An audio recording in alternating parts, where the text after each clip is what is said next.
Bismillahirrahmanirrahim. Assalamualaikum warahmatullahi wabarakatuh. Perkenalkan, nama saya Wulan Nurkomala dari Prodi PGSD kelas 6C. Pada kesempatan ini, saya akan menyampaikan hasil literasi saya terkait buku novel yang telah saya baca, yaitu yang berjudul Azamin. Nah, pada kesempatan kali ini, saya akan menyampaikan pada episode yang kelima, yaitu dengan judul Merayakan Patah Hati. Nah, baik, pada episode yang sebelumnya, di mana Jasmine telah menerima perjodohan antara dirinya dengan Azam di depan kedua orang tua mereka. Nah, pada episode yang sekarang juga, masih berlanjut dari episode yang sebelumnya, di mana mereka tengah berkumpul antara kedua keluarga. Nah, namun pada kesempatan itu, tiba-tiba ada teman Jasmine yang datang, hendak mengajak Jasmine untuk mengerjakan tugas secara bersama-sama. Namun, di tengah kedatangan temannya Jasmine itu, Azam di situ merasa tidak enak hati karena dia merasa kalau dari tadi temannya Jasmine itu terus memperhatikan dirinya. Maka dari itu Azam pun mengusulkan Jasmine agar mengerjakan tugasnya di tempat lain. Nah, maka Jasmine pun mengajak temannya ini mengerjakan tugas di kafe yang ada di dekat rumahnya.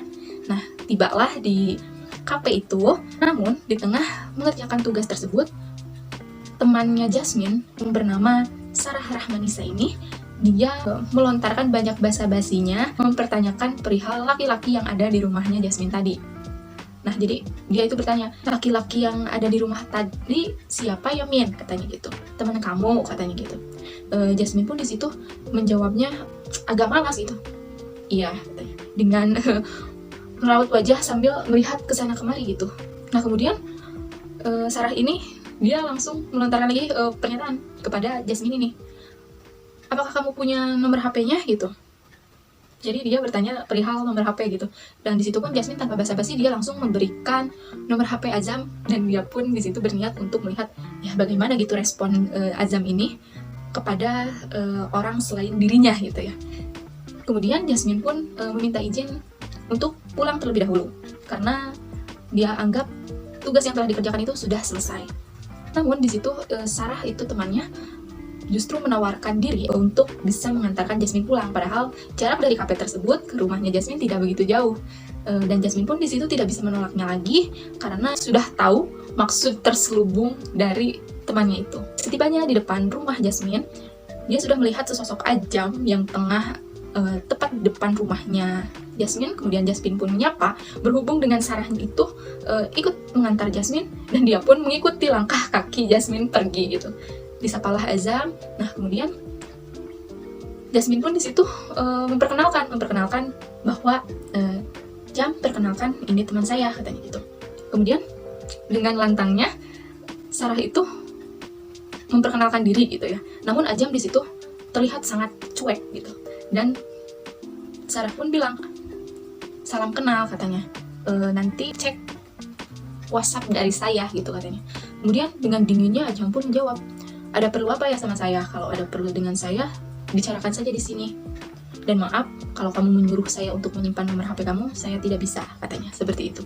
Mendengar jawaban dari Azam, Sarah pun di situ ekspresinya berubah seketika, hingga membuat Sarah ini berpamitan kepada Azam dan Jasmine.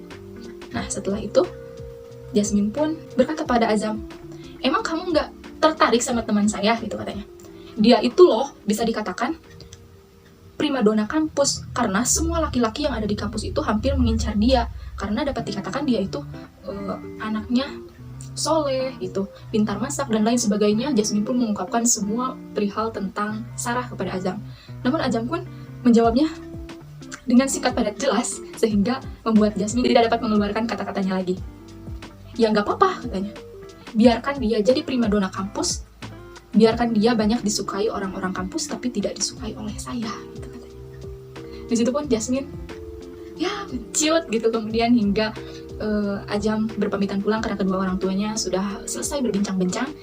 Dan kemudian setelah itu ayahnya Jasmine menepuk pundaknya Jasmine, bilang, suruh Deka nanti malam datang ke sini. Di situ pun membuat hati Jasmine sangat tidak tenang karena di situ dia akan menyampaikan hal yang sangat menyakitkan bagi Deka. Nah, ceritanya tiba di malam hari. Datanglah Deka ke rumahnya Jasmine dan langsung berhadap-hadapan dengan ayahnya. Jasmine turun dari tangga, duduk bersama-sama, dan langsung di situ dibuka obrolan yang akan disampaikan oleh ayahnya. Kemudian ayahnya pun bertanya kepada Deka, pacarnya Jasmine.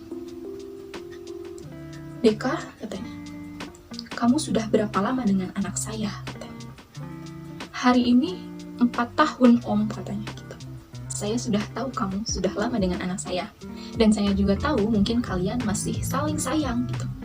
Tapi saya tidak pernah melihat kepastian kamu pada anak saya, katanya seperti itu. Nah disitu pun Deka pun protes dong. Dia bilang, saya om sangat serius. Saya nggak pernah main belakang gitu sama Jasmine. Ya, saya tahu, kata ayahnya. Tapi keseriusan yang saya maksud bukan itu.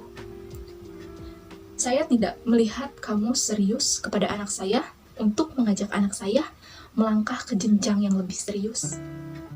Jasmine mau saya jodohkan, dan dia sudah menyetujuinya. Mendengar perkataan itu, Deka pun seketika runtuh. Dia bagaikan disambar oleh petir yang secara mengejutkan. Tubuhnya pun sangat lemas dan gemetar. Kemudian Deka pun memberanikan diri untuk bertanya, maaf om, kalau boleh tahu, siapa laki-laki yang dijodohkan dengan Jasmine?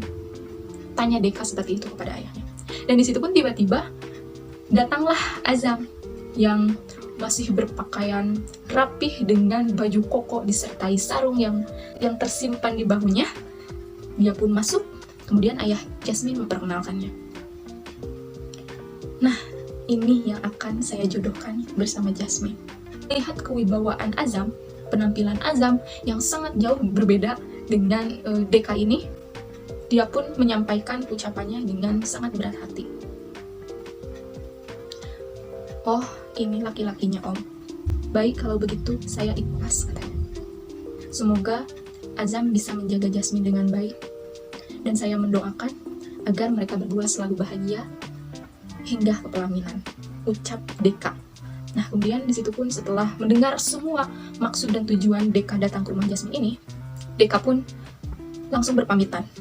Dia berpamitan, kemudian ketika ia hendak keluar, Jasmine pun segera menyusul Deka keluar rumah. Jasmine pun mengatakan permintaan maafnya kepada Deka ini, namun Deka bilang, kamu gak usah minta maaf, karena ini semua itu sudah takdir. Deka bilang seperti itu. Mereka pun akhirnya saling memaafkan, saling mengucap terima kasih. Begitupun dengan Deka, dia bilang, mungkin kita ditakdirkan untuk bersama, tapi hanya untuk sementara, bukan untuk selamanya. Kemudian Deka pun pergi dari depan rumahnya Jasmine, hingga membuat mereka berdua ini merasakan patah hati yang luar biasa. Mungkin sekian yang dapat saya sampaikan terkait literasi pada bab 5 ini. Mohon maaf atas segala kekurangannya. Saya tutup. Wabillahi taufiq wal hidayah. Wassalamualaikum warahmatullahi wabarakatuh.